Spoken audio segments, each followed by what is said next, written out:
Welcome to your second lesson of beginner photography with me, Maynard Manyowa. Now, you remember in our last lesson, we spoke about the exposure triangle, three things, and I introduced you to this bad boy, this guy right here, the Canon 2000D DSLR, digital single lens reflex camera. So thank you so much for your feedback, guys. It was quite helpful. I was gonna do an outdoor shoot with you guys today, but then in conversation with some of you, we then realized, in discussion with some of the tutors that I'm working with on this course, we then realized that a lot of people didn't actually have cameras. So a lot of the stuff that we discussed was quite plain and abstract. So I decided to change that because I love you guys. So yesterday I went on Amazon, I bought a few capture cards, HDMI capture cards. They allow me to plug them in the back of this guy, and then you guys can see what I see, so we can go through step by step so you understand the exposure triangle. So let's get straight into it.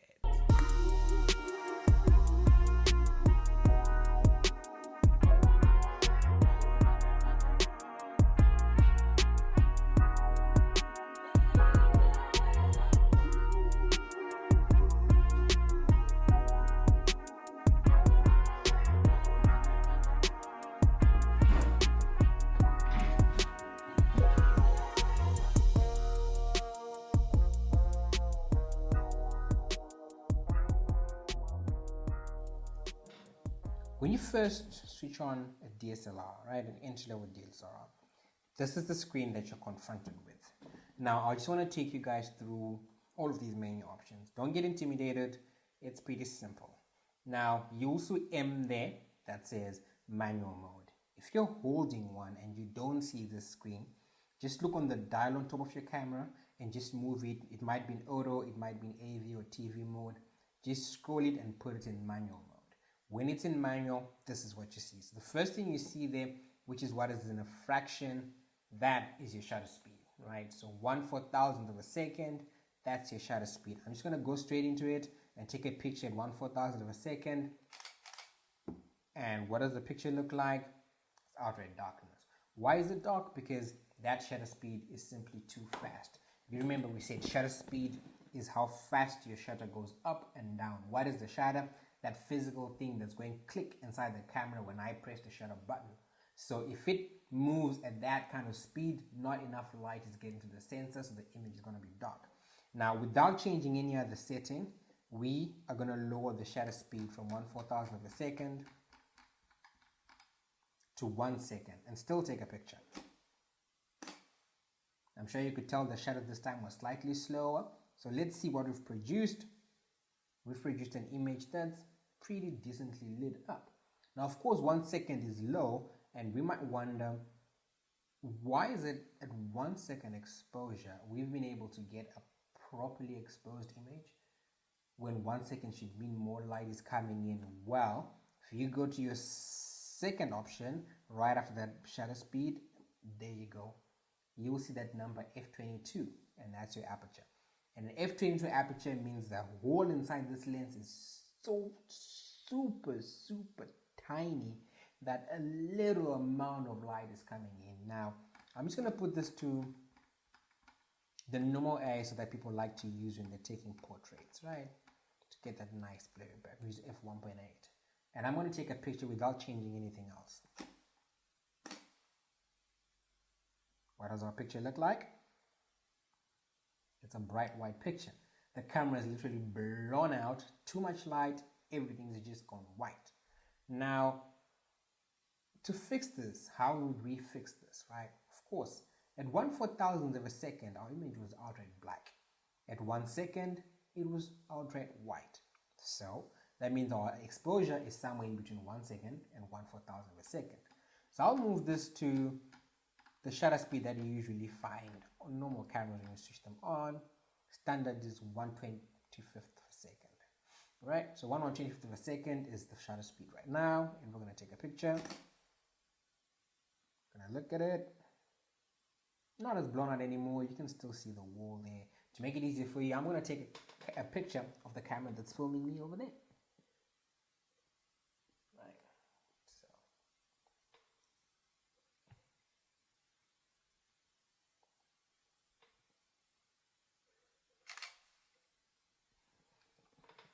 So there you go.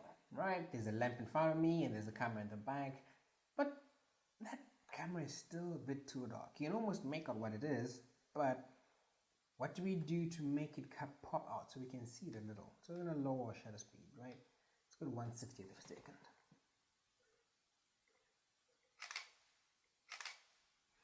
Right, what does the image look like? Much better. I can see pretty much better. And what are we going to do to make it even more brighter? We're going to lower the shutter speed. Right. There you go. Lower shutter speed. Now you can pretty much see exactly what's happening. If I take the same image, before I do that, you will see that it's 1/30th of a second, f1.8, and my ISO is 100, right? So we're going to take this picture, and this time we're going to move the focus point.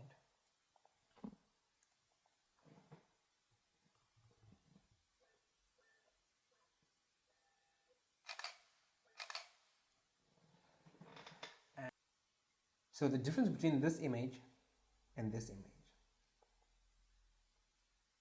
pretty incredible, isn't it? 1/30, 1.8. So the difference between this image and that image is that on this image, you will see that the lamp is in focus, but the camera is blurry in the background. And on this one, the camera is the one that is in focus, but the lamp is in focus. If you look at the top, you will see that both images are taken at 1/30, f1.8, and this one is 1/30, f1.8. Now, what is making this one in the background clear and this one in the foreground clear? It's your aperture. At f1.8, the aperture is wide open. And if you remember, we said a wide open aperture, right? When your aperture is that low, your subjects are separated from the background. There's a very high contrast. So what you eventually get is that what you focus on will be sharp and clear, but everything else in the background or in the foreground becomes very blurry. That is controlled by aperture. So let's just say, for argument's sake, right, you are at a soccer match and you want to film people who are running. Now, at 1/30th of a second, what's going to happen is if you take a picture, they're going to be blurry because they're moving subjects and objects. Or if you're not resting your palms on my seat like I am, there's going to be camera shake and your image is not going to be usable. So ideally, you're shooting at a football field, you're going to want to film at 1/1000th of a second, right? But if you do that, I'm just going to take the same picture again.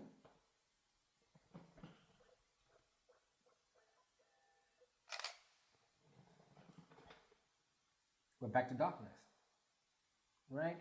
So how do you then navigate a situation where you want to take one football player, you want to blur out his teammates, but he's running and you want a high shutter speed and it's gone blank? You then go to the third thing on your exposure triangle, which you spoke about, which is your ISO, right? So let's point to that. There you go. So we're going to bump up my ISO. It was on ISO 100. Let's put it on ISO 3200. So we're going to come back.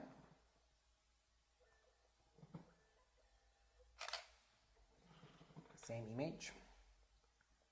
Now you'll see that the image is now exposed correctly, even though there's now a little bit of grain. I'm just going to focus on it again. So you see precisely. There you go. So just going to delete this because it wasn't going to focus. We're also going to delete the black image because we don't really need it right now. I need it. So we have this 1/30th of a second, f1.8, 1/30th of a second, f1.8, 1,000th of a second, f1.8.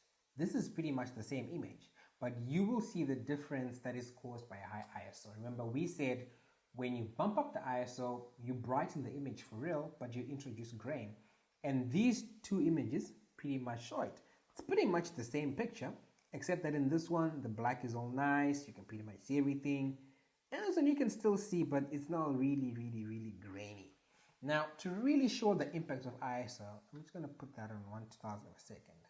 I'm going to bump up my ISO to 6400. And then we're going to try again. And let's look at the progression of grain. So there's actually quite a lot more grain on this one. There's a lot more grain, a lot more grain. Still grainy. Now it's clear and there's no grain. But what we've been able to do is we've been able to pretty much take the same picture, but with the shutter speed that is very high. Okay, so I'm going to take you back to your aperture to really show you the implication of aperture. I'm going to shoot at f11. I'm going to take my ISO down to 400. I'm going to make my shutter speed 60.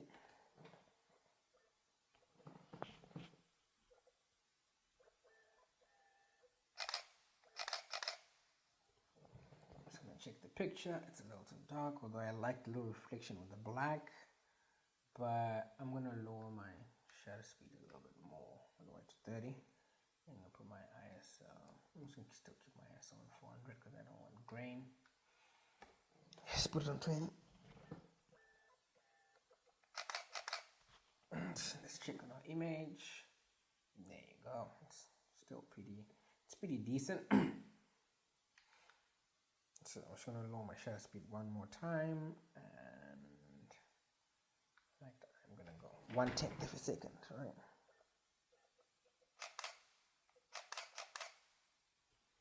And then we'll look at the picture. There you go. Now in this picture, you pretty much see that even if at f11 the lamp is in focus, you can still pretty much see the tripod and the camera in the back. And if we want to make it brighter so you really see what I'm talking about,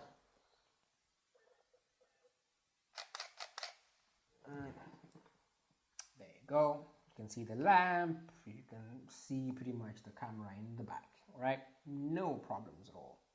However, same image, same angle. If I lower my aperture, and obviously at f1.8, I'm going to get a lot of light. So if I take it as is, it's going to be blown out and it's going to be white. I'm going to increase my shutter speed. 1/25 of a second. I'm also going to lower my ISO 400. Let's see, how is this going to come out?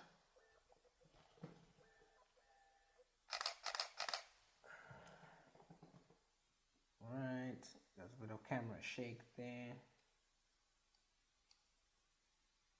Forgive me for that. I will fix it.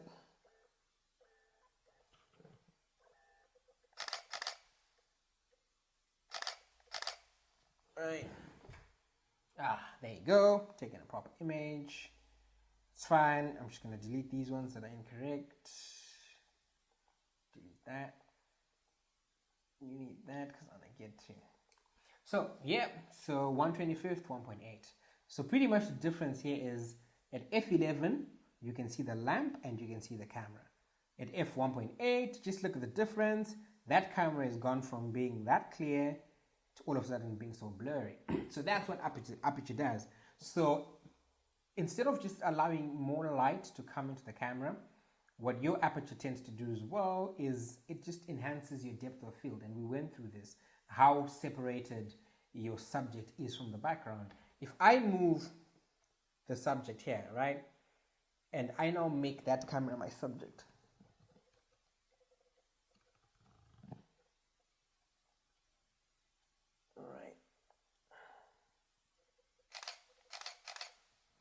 and we look at the image that I take, you'll see that the camera is now in focus. So in this one, camera not in focus, lamp in focus. In this one, lamp is now blurred, but the camera is not in focus. Camera blurred, camera focused, right? Lamp focused, lamp blurred. And the one constant is not changing. If you look to the top left is your aperture, your f1.8. However, if this f1.8 stopped all the way up to f11, you now automatically see that there's not really much separation, right? Everything is pretty much clear. So just to give you that rundown, when you open your camera, these are the three things that you see. And the first thing you want to do is make sure that your picture is exposed properly. And how you expose your picture properly is you have your shutter speed measured in fractions. This is what you see when you first open. And the next thing is your aperture. And the next thing is your ISO. And the different scenarios like the ones I've given you, you're at a football game, you need to shoot at a very high shutter speed, at 1,000 of a second. What do? You lower your aperture to its lowest, you bump up your ISO, and you should be able to take a picture that is not too dark. You should at least a picture that can be seen. If you were to not do that, if you were to come and put your ISO on 100 and then use a high aperture, you would take a black picture because everything would just be too dark. As you can see, 1/1000 of a second, f10, 100 ISO, simply too dark. You can't pick anything up. So to compensate for that, all you're just doing is lowering your aperture. And it's very critical for you to understand this relationship, because most times if you're shooting in the daylight and you're shooting still objects, you can pretty much achieve everything you want just by compensating, right? If you want a blurry background but it's too bright, you just raise your shutter speed. Your image will be exposed correctly. If you want to shoot a very clean, crisp image and you want the aperture to be high, nothing should be blurred, background in focus, foreground in focus, center in focus, you put your aperture on f11, f16 for example, everything is in focus. You simply lower your shutter speed. You lower your shutter speed, you then will still be able to take a picture where you can still pretty much be able to see. It's pretty much too low, but yeah, pretty much. Yep, you can still see. So that's pretty much the relationship. So you can go to a concert, and concerts are notorious for low light. How do you deal with that? You raise your shutter speed, you lower down your aperture, you bump up your ISO, you can take a pretty good picture.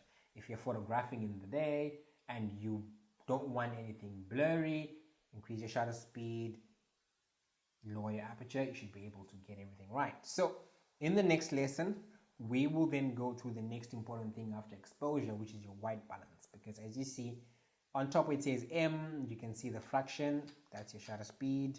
The next thing you can see is your aperture, you can see aperture, then you can see your ISO, and then after that, there's pretty much the brightness, and then yeah, there's a white balance, AI servo, that's focus, drive mode, that's how fast you take pictures, focus, and then raw files. I need to teach you why you should shoot in raw files, what's the difference between a JPEG and a raw file. So I really hope that this particular tutorial has been helpful, because people had said, look, we don't have cameras, so we can't get it, it's abstract, we understand, but we need to be able to practice. But that's pretty much fine. I will continue to do these kind of videos where I show you using an HDMI cable what I see on the back of the screen. If you don't have a camera as yet, please don't rush to get one. I want you to get the fundamentals correctly. Just use your phone in manual mode, and then I will advise you, because we'll get to a point when I'll teach you about which camera should you buy, and then you'll get to understand this is a DSLR. We are going to go into mirrorless cameras, we are going to go into micro four thirds cameras, so there's still quite a few things that we need to cover. So don't rush to buy a camera yet. I will take you through the fundamentals of that, but just remember, the first thing about a picture is it has to be exposed correctly. If it's too dark, people can't see. If it's too bright, people can't see. If it's too dark, there's no details in the shadows. If it's too bright, there's no details in the highlights. So exposing your picture correctly is the first critical start and the fundamental of your photography journey. Since the weekend, I will make sure that tomorrow I upload something so you guys can at least go through this, and then we can have an interactive lecture maybe on Monday. So thank you so much for tuning in, and thank you so much for watching. I also want to thank Aftermath Technologies in Harare They've agreed to loan us equipment for your interactive sessions. So if you're in Harare, you'll be able to use some of the cameras and you can be able to learn quite a few things. So thank you so much, guys, for today. I'm out.